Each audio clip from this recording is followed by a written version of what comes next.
Talkers. Originally an organizational psychologist and management consultant, Avi had a career pivot when he worked on the front lines against expulsion of the Jewish communities in Gaza. He produced the acclaimed movie Home Game on Gush Katif and then founded 12 Tribe Films, where he serves as a CEO. He hosts the Pulse of Israel podcast, which provides insights, analysis, and commentary on issues related to Israel and regional and global affairs. So I'm so honored to have with me today in the studio, Avi Abelow. Shalom, shalom, Hadassah. Thank you for having me. I follow you. You know, everybody makes fun of me, and I keep on saying it, that I always say I'm honored, but I'm really happy to have you here because I'm always following you through screens, through listening to you, and finally have you sitting here. Your positivity, your strength, your wiseness needs to come out more and more, especially now. Thank you so much. I really appreciate that feedback, and again, thank you very much for having me on your program. You do great work too. Pulse of Israel. It is the pulse of the nation, like you said. What's the pulse? Do we have a pulse still? According to Israel or according to the world? What's the pulse of Israel, the Jewish people today? Yeah. Wow, great question. Like you know by listening to me, I'm very optimistic about the future of the Jewish people in the land of Israel today. Very optimistic. We're going through a very hard time, very challenging time. But again, both of us, Torah believers, strong believers in Hashem, all we have to do is go back to the Nevi'im, go back to the prophets. It's all very clear. What we're experiencing today was told to us thousands of years ago would happen, the world turning on us. And again, it's not the world, it's the world powers, it's governments, it's international organizations. Majority of the people in the world are strong supporters of the Jewish people and the land of Israel, and that's something we have to remember. But yeah, the prophet said the world would turn on us, and the world powers are turning on us. So what are we getting depressed about? We should be getting excited. The Nevi'im are coming true. So good times are coming. It's just, I love it. We have challenging, traumatic, depressing times until we're going to be experiencing the amazing times. But these are Geula times. So people have to remember, don't be depressed by the headlines. Think back to what we were taught in day school about the Nevi'im and go back and start reading it again today and realize this was all prophesied thousands of years ago. Good times are coming. Be optimistic. This is amazing. Yes, in the time of the Nevi'im, in the time of the scriptures, as we say, unity was our strength. That what got us through all our hard stages. Mm-hmm. How do we do this now? So I'm going to surprise some people because, again, I believe history is so important, and I tell all parents and all kids, learn history. Tell your kids to learn history. General history, Jewish history, modern Israeli history, biblical history. Learn it, own it. It's our identity, and you have a better understanding of what's going on today, because history repeats itself, unfortunately. And I challenge anyone to come back to me if they think I'm wrong. But I think in all of Jewish history, definitely modern history, never before has the Jewish people, and definitely in the land of Israel, been more united than today. I tell people, don't listen to the headlines. Why listen to the media? It's like, you're in the media, I'm in the media, and we try to give the truth of the media. But the establishment media, it's almost the shikra. It's all lies. And we're here in Jerusalem. I challenge anyway, walk the streets of Jerusalem, walk the streets of Tel Aviv, Kfar Saba, Tzfat. You see religious Jews, not religious Jews, Ultra-Orthodox Jews, national religious Jews, Arabs, Christians. We're all walking the streets together. We're all going shopping together. We're all in the hospitals together. We've never been more united as a people than today. Yes, there is a tiny minority that are trying to create the headlines as if we're a divided people and trying to create division.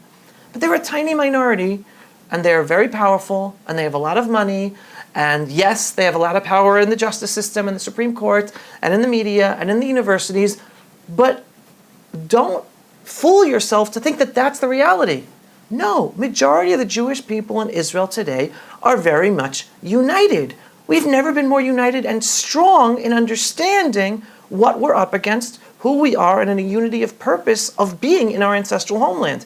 In 76 years, I really don't believe, and this is the 77th year of the modern Jewish state of Israel. Right? This is the third time we have a state, the third Jewish Commonwealth. Right. I like to say we're 76 years young, but 3,500 years old. Right? That's the truth.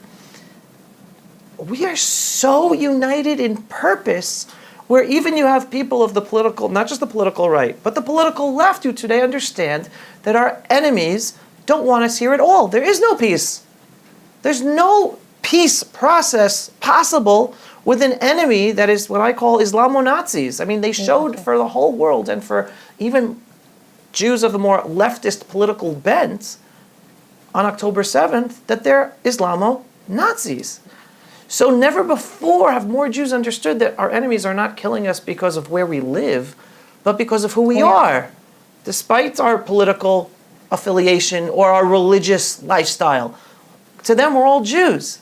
So I believe if we need more voices telling the truth, and from our own leaders, because we can't trust the media, we've never been more united before. And if people just ignore the headlines and ignore the news reports and use their own common sense of looking at what's going on the ground, what, you're going to think we're united because we have a few hundred people out there protesting and stopping traffic? No, that's just causing headlines and headaches and making people go crazy. But that's a tiny minority of the nation. So you don't think that this extreme left is a threat, is a serious threat? Not only is the extreme left not a threat to Israel, we, the strengthening of the Jewish people and our unity of purpose, we're the threat to them. That's why they're going down willing to destroy the country. And they did this with the judicial reform protest. Right. It wasn't about judicial reform. Anyone who knew the details of the judicial reform, it was nothing. It was cosmetics. It wasn't going to be doing any changes to Israel's judicial system that are necessary and needed and just. It's about destroying the Jewish character of the state of Israel because they saw a government, and Netanyahu is the prime minister that represents this government, but we've never had a more Jewish, proudly Jewish government ever than what we have today. And we are a threat to a very tiny, secular, anti-Jewish state, right? They're fine living in a Jewish state, but they don't want it to be Jewish. And they're tiny, and they're powerful, and they're rich. And they, again, use the media to make it as if they're in control because they always have their people there and interviewing their people and their interpretations of reality. They're a tiny minority. They're the ones who are threatened. I like to tell people, listen, just go back to your common sense and nature. If you have an injured lion surrounded by hyenas, that lion's going to fight to the death, but the lion knows it's the end. That's what we are witnessing with the protest movement in Israel, with this tiny, elitist, leftist minority in Israel. They are making a lot of noise, but they know it's the end. That's why they're fighting, basically willing to destroy the country to bring us all down with them. But they're not going to succeed, and they're only fighting so hard because they know they're losing. And all us proud Jews, regardless of our religious level, regardless right, left, whatever, we're proud Jews. We know we are back sovereign in our ancestral homeland in order to make this country a tikkun olam malchut shakai. That's the purpose. We're a chosen people with a chosen homeland and a chosen purpose to implement that living here as the Jewish people. That's our purpose. Do not let the noise get you depressed or deter you. We've never been stronger as a Jewish people. Horrible enemies trying to destroy us because it's a spiritual war on the global level, not just in the internal level. It's two different levels taking place, but we're winning. That's why they're fighting so hard against us. So raise your spirits. Everybody, raise your spirits. We are winning. That's why it looks so bad, but it's because we're winning. And we just have to raise our spirits and stay on target. We're Jews. We're in Israel. You're not living in Israel yet? What are you waiting for? Come home. We're in the process of the biggest miracle of the Jewish people bringing the redemption, and we live here. We're experiencing this, the good and the bad. But we're on the front line of the Jewish people. We're writing history. And I'd like to quote my rabbi from Efrat, Rabbi Shlomo Riskin. He goes, if you're not in Israel, you're on the sidelines. You're not writing history. You're going to be written out of history, of Jewish history. You're going to choose to not be here and live here and be part of writing the next chapter of Jewish history. If not for you, then for your children and your grandchildren. And then I'll add this other thing, because especially we're talking in English, so we have an English-speaking audience. Most American Jews, their grandparents, great-grandparents, definitely great-grandparents, were not Americans. Most of those, the grandparents, great-grandparents of those grandparents or great-grandparents, let's say they were Lithuania, Poland, Russia, most of them came from other countries. There's a reason we're called the Wandering Jew. Finally, we could be home. Finally, a Jew living in France or England or America or Australia. You're not Australian. You're not American. You just happen to be right now in this generation living there. That's your citizenship. But you're a Jew first. Don't let the anti-Semites be the ones to remind you that they think you're a Jew first and not an American and not a British and not a French. Don't you want your children to know they're Jews first? And where's the best place for them to actualize and implement their life as being a Jew first? By living here in the Jewish homeland, where we're supposed to live and implement our purpose as being a Jewish people. So we're living in unbelievable redemptive times, and I just want to inspire people to be part of it and come home and not be as depressed about the daily headlines. I just came back from France, where the situation is pretty bad. It's over. It's over. It's over for the Jews there. But the French Jews are so strong and so passionate, and they're really fighting, another war there. They're not here on the front lines, but we really have to strengthen them. As you say, tell them to come here. It's not easy for all of them to move, but for sure. For sure. We have to strengthen all of them. For sure. Today is also a very special day, I was thinking, which is Gimel Tammuz. Wow. The 30 years of the passing of the Rebbe of Chabad, the Rebbe of the world, I call it. The Rebbe spoke a lot about the sovereignty of the land, the importance of keeping this land mushlam, not giving anything back as we did before. We're now at the front, we're discussing this as we speak. Decisions are being made. Well, what do you say about this? 2 points. First of all, the Jewish people today are missing the rabbinic leadership of the Lubavitcher Rebbe, because he understood that there is only one way for the Jews to treat the land of Israel, and that's by keeping it Jewish. Not just because it's ours, but because that's the only way we bring peace to humanity. Like, if God told us to live in this land, that there's a purpose to that. And by giving up our land, basically goes against us being able to accomplish our purpose, which means all of humanity is then taken off the derech, the wrong direction. So the only way to bring the geula and to actualize our purpose as the Jewish people is by us living in the whole biblical, God-given land of Israel. As a Jewish nation. As a Jewish nation. Where are the other rabbis saying that? We have been orphaned by too many of our rabbinic leaders who do not have the strength and the Torah strength, it's in the Torah, to stand up like the Rebbe did in saying that message. Too many rabbis have allowed politics and synagogue politics or organizational politics or Jewish community politics to shut them up. Yeah. And we've been orphaned, and we miss that clear voice of Torah regarding the land of Israel on a political level from the Lubavitcher Rebbe. Now, so that's one point. Now, point number 2, and this is more important. Mm-hmm. I'm totally optimistic about our direction. We're not giving anything up. Not only are we not giving anything up, we're on the cusp, and I'm going to surprise everybody because no one is talking about this. We're on the cusp of, applying sovereignty to more and more land. Amen. Okay? It might not happen tomorrow or next week or half a year or in a year or even 5 years, but the seeds are being planted today. All right? And I'm going to take a step back. We are seeing the fusion of spirituality and Torah and reality like never before.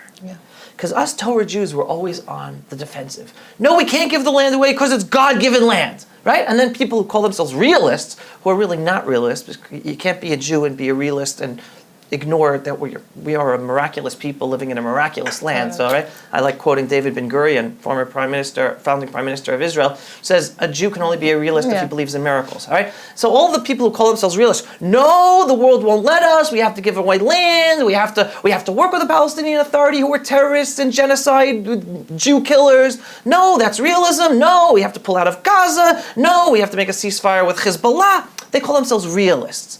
Guess what? We're seeing the fusion of spirituality and realism. Why? Because more and more Jews are waking up and realizing there is no peace with our Islamo-Nazis if the Jewish people do not reside in the Gaza Strip, right? Which is Jewish land. And here I'm talking to a pretty Jewish audience at Arutz Sheva. Anyone who does not know, I don't know, Friday nights, do you sing the song Yaribon? Right? Yaribon. Of course. So everyone who sings the song Yaribon, it was written by Rav Yisrael Nejara, who was the chief rabbi of Gaza City in the 1600s. I didn't know that. There you go. Meaning people try to tell us, oh, the Jews have no connection to Gaza, it's not Jewish, just give it to the Arabs. No! We were living there in the 1600s. There are rabbis in the Mishnayot, there are rabbis in the Gemara. Shimshon was in Gaza. It is Jewish land. And we're supposed to live there, and now we're seeing the fusion of reality because more Jews are realizing the only way we have peace with our enemies is if we are back militarily and we resettle the Gaza Strip with hundreds of thousands of Jews, and we don't make it the French Riviera. We make it the beautiful Jewish Gaza Riviera. And it's going to happen. And it's reality because more people are realizing, and even political leftists are realizing it's impossible for them to move back to their homes on the Gaza border unless there are no Arabs in Gaza or no Muslims who want to kill us in Gaza, and we have to be living there. All right? So, actually, is that going to happen tomorrow? No. But the seeds are being planted for that to be able to happen. And I'm going to go even further than that. South Lebanon. I served in South Lebanon when I was an IDF soldier back in the 1990s. And I remember standing there in the mountains of South Lebanon, looking into Lebanon. Beautiful country, South Lebanon, right? Stunning. Stunning, right? And then turning around and looking into northern Israel and seeing the lights of central Israel.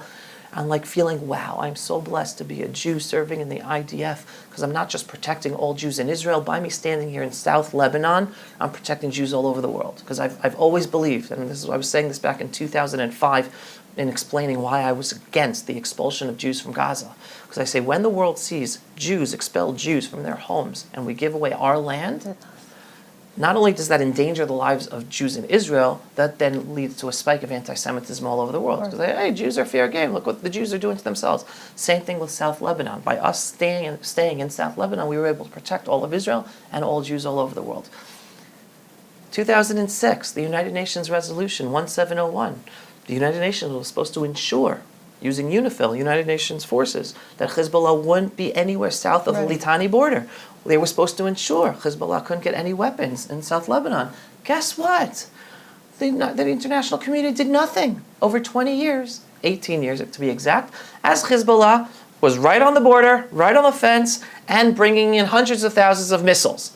So the sane Jews who use their common sense are not being brainwashed by the media, oh, we have to have this diplomatic solution. Or even a Jew named Amos Hochstein is working for the Biden administration, an Israeli Jew, talking about a diplomatic solution for Lebanon. No, the Israeli Jewish people who are using their brains, no, we cannot rely on any diplomatic international solution. There already exists one, 1701, that was never implemented and never enforced. We know we can't rely on the world. The only solution to providing security for Israel and the Jewish people is by Israel being in South Lebanon. Okay? I'm going to go even further than that. And here we're talking about biblical borders of Israel, folks. We're going there. The day is coming. The seeds are being planted now for the Jewish people to once again regain, reclaim, resettle the biblical borders of Israel. Again, it might be 10 years, 15, I don't know how long it's going to take. The process is happening. The seeds are being planted. You know, during the Yom Kippur War, they asked the Rebbe what to do. The Rebbe said to go until Damascus and conquer Damascus. It's going to happen. I'll tell you why. Wait a second, because I'm going to go even further. So I just spoke about how it's inevitable that we're going to remain in Gaza and resettle Gaza. It's inevitable that we're going to remain in South Lebanon and one day settle South Lebanon. It's also inevitable that we're going to return to Sinai Desert. And how do we see the fusion of spirituality and reality here? Yeah. Because Israeli leaders and Jewish leaders still ignore the fact that Egypt is not an ally. We might have a peace agreement with Egypt. Egypt is an enemy. Egypt is building up its army, and it's an American army, and it's the strongest army in the Middle East, in order to fight us. And they helped Hamas. All the tunnels are All leading the to tunnels. Egypt. Hamas helped Hamas. Egypt helped Hamas get through the war, in the middle of the war, until we finally reconquered the Philadelphia corridor and Rafiah. Until then, throughout the war, Egypt was allowing Hamas to bring in weapons and hurt us. Right? Egypt is not an ally, and we're waiting for the time where we have the proud and gutsy leaders in the Jewish people to say that out loud. And then the day is going to come that, yes, we're going to have war with Egypt because they're the ones that are starting it. They're already at war with us. It's just our leaders that are ignoring it and are being hush-hush about it. We're going to take back the Sinai Desert. Because that's the only way to protect us from an Egyptian army that, even according to international resolutions, are not supposed to be in Sinai. Because we have a weak leadership that has allowed the Egyptian army to be in the Sinai Desert, even up to the Gaza border, even though that's against the Camp David Accords. Right. So our own leaders are silent. And the fact that they're going against it, we're allowing it to happen. So the day's going to come, there will be conflict, direct conflict with Egypt. We're going to be back in Sinai. Now we're seeing Jordan. Okay, Jordan. Iran's trying to take over Jordan. Everyone knows the Jordanian monarchy. It's King Abdullah. King Abdullah. Right. First of all, they're the true occupiers, right? Yeah. They're from Saudi Arabia, right? The Right. Hashemite tribe are from Saudi Arabia, and the British gave it to them to then have control. They're a minority. They're occupiers. They persecute people who are not part of their own tribe. Exactly. Right? That's the true occupation. It's going to fall, and with Iran now trying to get to Israel's borders via Jordan, we're also going to have a front there. We're going to be back in Jordan. Meaning, we are living in a time period where we can literally see the fusion of Torah and the Torah borders that God told us we're going to have one day, and reality, even though it's being ignored by our politicians and by our leaders who can't talk about it because it's not politically correct, it'll get them in trouble with America, etc., etc., etc. But if you use your common sense and you see everything that's going on, all the different chess pieces that are being played on the board, the seeds are coming and being planted for us to regain our ancestral borders, where, again, we're a blessing to humanity. We're supposed to be there. The most blessed Arab Muslim in the Middle East is one that has Israeli citizenship. Because it's only an Israeli Arab that could be a prime minister, that could be a Supreme Court judge, that could be head of a law firm or head of a hospital. Like, if you're Israel is the only country in the Middle East where a Sunni Muslim, a Shiite Muslim, a female Muslim, a gay Muslim, an atheist-born Muslim has freedom and equality together with Jews, Christians, Druze, all other minorities. They can have the best lives here. They have the best lives. You don't even have to go to the army. The only country in the whole Middle East, right? And yet we're the ones called apartheid? Exactly. And we're the ones called the oppressors, the persecutors? No. The Arab Muslim world are the biggest apartheid countries. Gender apartheid, religious apartheid, even against their own Muslims. If you're a Sunni Muslim in a Shiite country, you're persecuted. Shiite Muslim in a Sunni country, you're persecuted. Only in Israel can they all live in peace, right? We're the solution to the Middle East. We're the light. So the more land that is under the control of the Jewish state of Israel, the better the region is, the better those Arab Muslims who decide to be proud citizens of a Jewish state and not support killing us can live with us, and then we become a blessing to all of humanity. So we're living these times. So we have to ignore the noise and the horrible headlines and the weakness of our leaders and see God's hand behind everything. And He's waiting for us. He's waiting for the Jewish people to own our identity and to want the land of Israel and to want to bring the Geula. And live according to the Torah. And live according to the Torah. And that's why in the conference I just had, I have a 5-point plan that I spoke about. And about that, it's a 5-point plan for a bright and optimistic future for the Jewish people in the land of Israel. One is winning the war, getting rid of all the terrorism in Judea and Samaria and Gaza and Lebanon and stopping Iran, right? Point number 2 is sovereignty. Finally, we apply sovereignty in all the areas we have to apply, Judea and Samaria, Gaza. Point number 3 is immigration for all those who support killing Jews and destroying Israel. No, you can't live here. You're connected to terror, you support terror, go live in a country that supports terror. You're not living here anymore. We just need leaders to talk about it and make it happen.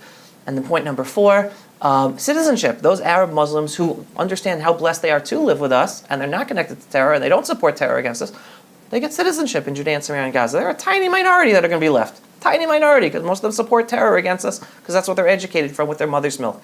But point number 5 is the most important, because we can't have a bright future for the Jewish people in the land of Israel without point number 5. And what's that?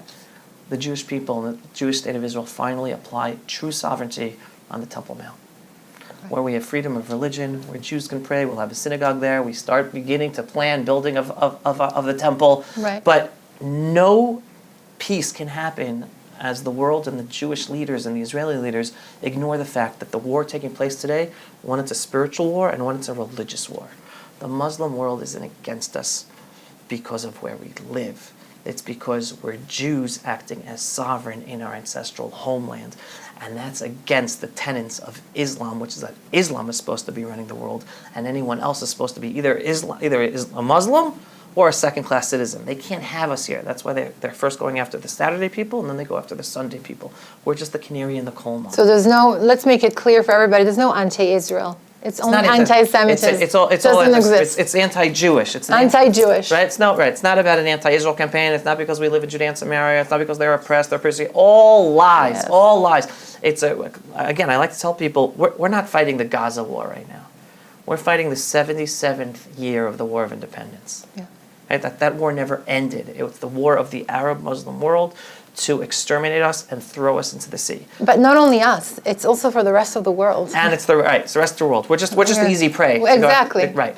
We're fighting it for everybody. Right, but in these 77 years, every few years there's a different war. Right. So one's called the 6-Day War, one's called the Sinai War, one's called the Yom Kippur War. No, it's all the same war. Every year it's just different actors with different names. Exactly. Or now it's the Palestinian Arabs that everyone knows there's no such people with a historical claim called Palestinians. It's also made up by the KGB in the 1960s to destroy Israel.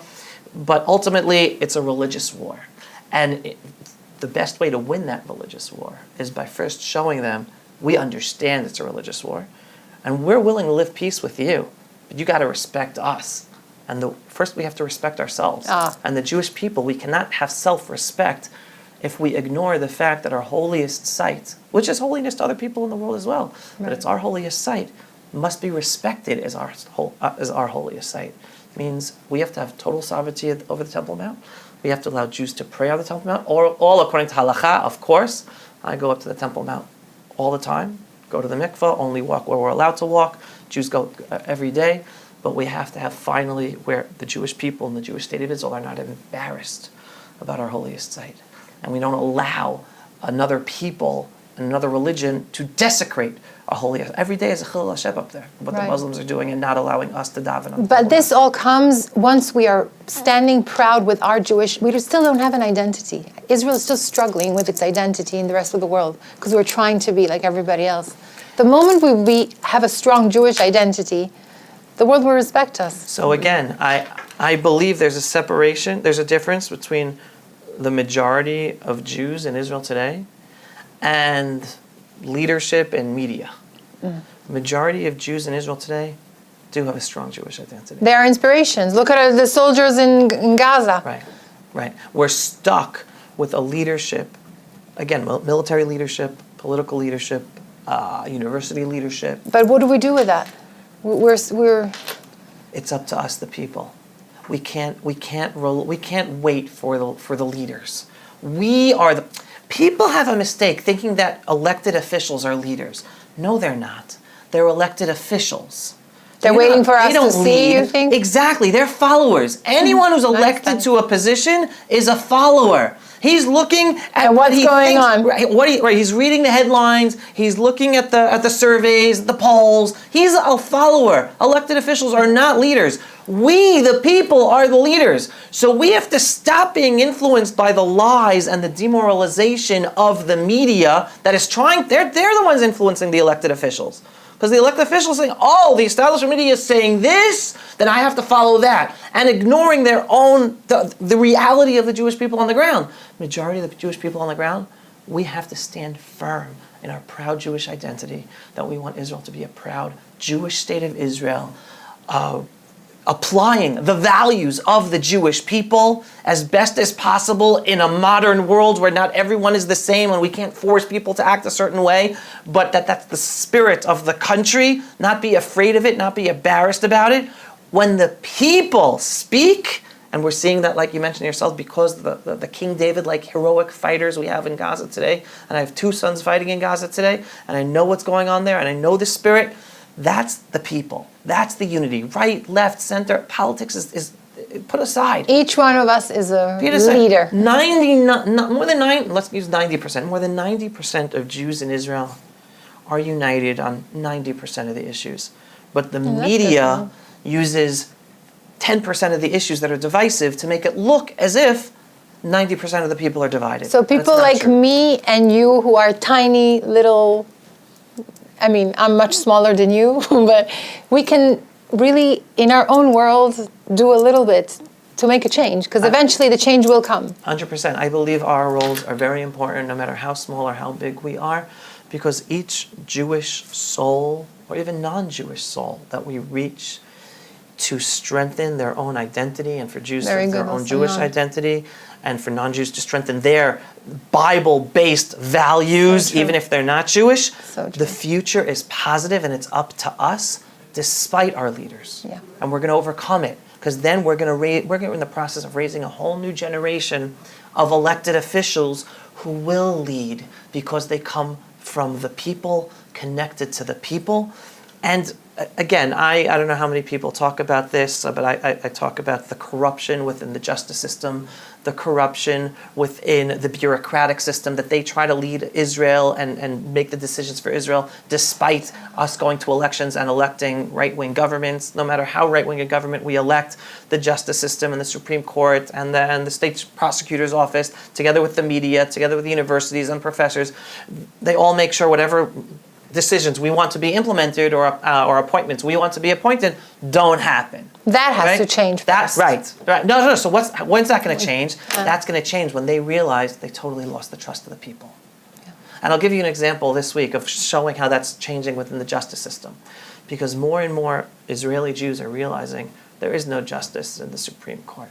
It's a politically motivated organ. And for the first time, you had people who went to a court and were screaming shame at the judges for dealing with a court case, if I'm not mistaken, was about how the Hamas terrorists from October 7th were being treated in jail. One of those issues. Given food. And they were giving food or not enough calories or whatever it is, right? I believe that's a positive change, because these disconnected judges, and they're not just disconnected from the law. They're not talking about laws. They're using their own. That shouldn't be disconnected from reality. Disconnected from the people. Disconnected from reality. Disconnected from that we're at a war. The people don't want to put up with this anymore. Yeah. So when they realize they lose their legitimacy, that's when we have change. When the media, really establishment media, realizes no one's listening to them anymore, no matter how much they lie and change around what's really going on. For instance, I mean, just yesterday, just as an example, in the Knesset, there was a hearing, and Simcha Rotman was his va'adah, his committee, and he said at the beginning of his committee that like in all committees, family members of captives can speak, and no one's allowed to interrupt any captive's family member while they're speaking. If anyone interrupts, they're going to be taken out. One family of a captive member is speaking, and then another family of another captive member interrupted him. Mm-hmm. And Simcha Rotman said, be quiet, there's no interruptions, regardless whether you're also a family member, no interruptions. And I said, everyone's going to be taken out. And that guy was taken out. Why was that guy taken out? Because he was interrupting another family member of a different captive. You looked at it was blasted across the media. And it was blasted across the establishment media. Look how they're treating him. Look how Simcha Rotman, how horrendous treatment. Right, and what's the backstory? The backstory is that he gave the chance to everybody. One, they gave the chance to everybody. Two, the one who was talking is a family member of a captive who's against the ceasefire deal. And the captive member who interrupted him, the family member of a captive who interrupted him, is one who supports the a ceasefire deal at any price. Yeah. So the media, the established media that supports that guy who was thrown out for interrupting and disrespecting a fellow family member of another captive, all of a sudden it became how horrible Simcha Rothman is. And I'm bringing this up as an example of the absolute lies, delegitimization, misreporting of what's going on, and brainwashing people to then be upset about non-issues or nothing burgers. So And but they're only going to lose that legitimacy when the people stop listening to them and people stop watching those channels. Yeah. So stop watching those channels. I mean, you guys are watching Arutz Sheva. Stop telling your Just family watch members Arutz Sheva. to watch the show. Watch Arutz Sheva or watch Pulse of Israel, right? But it's happening. Yeah. It's happening. We're part of this redemption process. And again, we're resilient people. We're am a netzach. I would sit here for like 2 hours discussing everything. I love it, and it's so good to listen to you, and you give such strength. I just want to close. I have another minute. Charedim, religious, and tzava. Give me your take in 1 minute? In 1 minute. I know it's hard. Wow, in 1 minute. Israeli society is going through a process, a positive process that many of the ultra-Orthodox in Israel are also a part of. They want to become more part of Israeli society while living their Haredi ultra-Orthodox lives, and which I've been saying for years, which includes more and more ultra-Orthodox each year wanting to serve in the Israeli army. And it's happening. It's a slow process. It's a societal process, right? It's a cultural process. It can't be something forced by a Supreme Court or by a law. Like if the army today, like the Supreme Court basically said that every ultra-Orthodox has to go to the army. Is the army ready? Right. Does the army want him? First of all, the army is not ready. Exactly. Right, and the army has not made a plan. Like the army could have made a plan for 30 years to be able to take in as many ultra-Orthodox as possible. It's very simple. They say, okay, there are going to be special army bases where there are no women. Whether you agree or disagree, that's the condition. And believe it or not, I think that's most national religious soldiers would agree to that as well, right. Serving in bases with no women, or at least not when they're coming together with them in part of their actual physical training. We are supposed to be a holy camp, and that's part of the holy camp, understanding the differences of the sexes, and everyone has their role. Women could be in the army. There are unbelievable roles for women in the army that men cannot do. Absolutely. But in terms of the fighting bases should be the male soldiers. So the army wants the ultra-Orthodox. You have to have separate bases just for the men. I mean, right there. They've never given that. I mean, it's pretty obvious. Like, you don't have to be a brain surgeon to understand that's a basic condition for the ultra-Orthodox to serve in the army. Making sure they have the proper food, making sure there's time to learn Torah. Right, there's different conditions. The army can come and plan. This is the plan. We'll take whatever ultra-Orthodox we want. Army has never come up with a plan because the bottom line is the army don't want. I think it's going to bite them back when the Orthodox. So here we go. So here's so first of all, but change is happening, and again, it's a societal issue that's been turned into a political football by the political left to attack the right and to attack and weaken the coalition of right-wing Jewish value-based parties. So it's been a political issue. It's been turned into a political issue to harm Israeli society and cause division in Israeli society when it's really a societal issue. But like you were just saying, and we spoke about even before, I believe we're witnessing another positive process.